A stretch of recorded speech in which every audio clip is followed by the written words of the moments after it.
7. Barrett outside the switch. Doncic goes all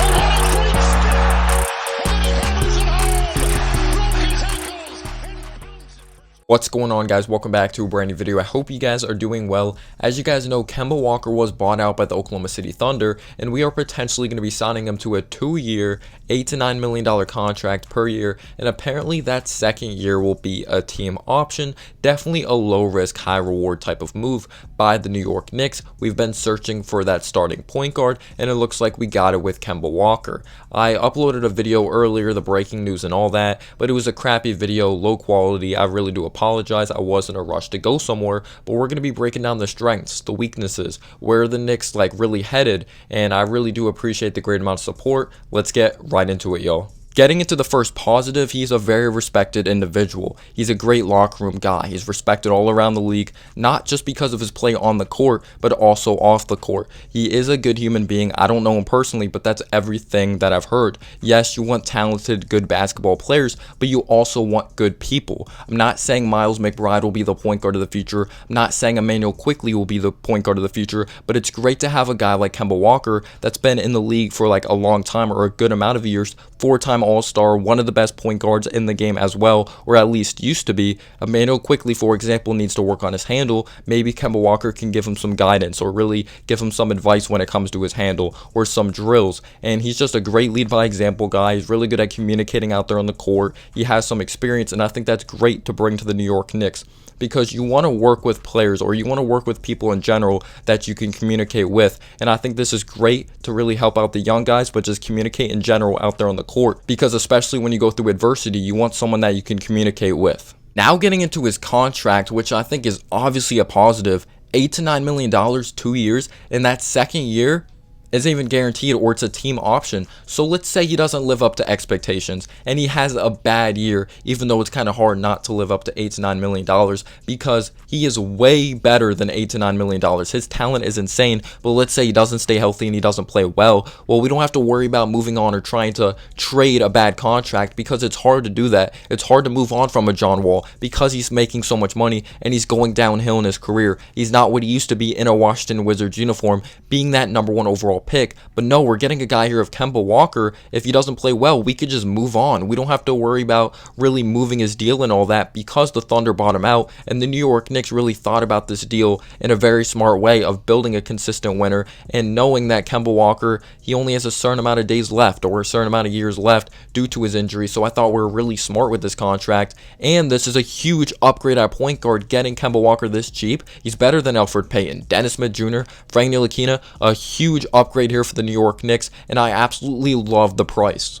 Now getting into a negative, but maybe you could look at it as a positive as well. He's not really necessarily a pass-first point guard, or he isn't at all. He really is someone that is score-first. He can make the basic reads out of the pick and roll, but he prefers to score first. This isn't Alonzo Ball, and I understand there's some fans out there that are scared he will stunt the development of an RJ Barrett because he's looking to score first. But the way I look at RJ's development, not just if he averages 20 points per game, because we're going to have guys like Fournier that could score, a guy like Kemba that could score when healthy. Same thing with Fournier. We have to see if he stays healthy, and Julius Randle. But it comes down to also the level of consistency of RJ. What else is he bringing out there on the court? Is he being efficient? But yes, Kemba Walker, he can make the basic reads, but he's not some spectacular passer of the basketball. We're not getting a pass-first Lonzo Ball. He does make his teammates better when it comes to communicating and leading by example, but not really throwing these crazy passes. But he does recognize when someone's open, and he can make the key play. He doesn't look to be a ball hog. And now a true negative thing, back in 2020, he did not play well in the playoffs. This definitely was a big time knock. Who knows if his knee was bothering him when it came to the playoffs? Or you could also say that he wasn't the best of fit in Boston. I feel like Lonzo Ball to Boston actually would have been a really good fit, because you look at Tatum, obviously a lot of great players need the ball in their hands to be successful, but I thought they needed more of a pass-first type of point guard and not like a score-first type of point guard. But yes, he did not play well, and he showed when he's not playing well, it kind of affected the team, because Kemba Walker is the commander of the troops. He's the point guard. He's the one running the show, controlling the flow of the offense. So if Kemba Walker is not playing well, is that really going to drag down the team? Is it going to become negative? Is the confidence going to go away? But we'll see what goes on to happen with Kemba Walker. We hope he performs well in the playoffs because Julius Randle really struggled, so we need someone to help out Julius Randle and take pressure off of him. Same thing with RJ Barrett. You need him to play well. Now getting into shot creation, which is a big time positive. You could say that's a positive with Evan Fournier as well, but getting into Kemba Walker, he's one of the best shot creators in the league. He has one of the best handles. His ability to cover so much ground, create separation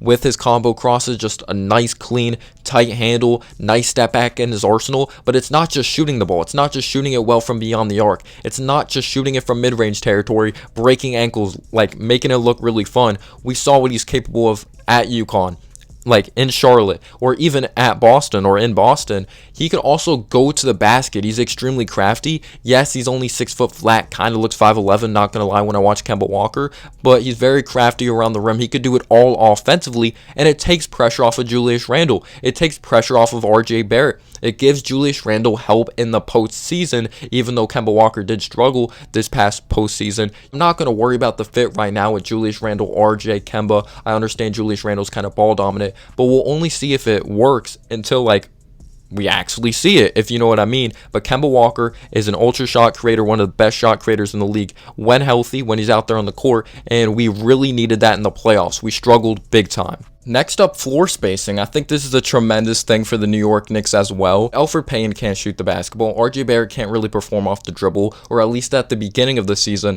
RJ Barrett was really struggling shooting the ball at the beginning of the season. He was shooting like 19%. Mitchell Robinson's not a big time threat. Reggie Bullock can't do much off the dribble to really create. Like I said, we brought in Evan Fournier, who was more versatile. He may not be a star, but he's someone that could really create more. And then you have a guy of Kemba Walker who could shoot the basketball. Elfrid Payton couldn't do that, so less zone will be run because we have guys all around the court that are capable of shooting the basketball. Until RJ Barrett really proves it, I can't say he's a great shot creator from three. Yes, we see the practices and all that, but we have to see it in game. Like, I saw flashes in the Olympics, but to me that means nothing. But RJ Barrett's proven to be a nice catch and shoot three-point shooter. Evan Fournier can create and shoot it from downtown. Kemba Walker's capable of that. Same thing with Julius Randle. So less zone will be run, which I thought was extremely frustrating when we saw that zone being run with Elfrid Payton out there on the court because he's such a liability. Again, we're getting a huge upgrade here offensively with Kemba Walker, and he just opens up the floor even more. We need floor spacing, especially in today's NBA.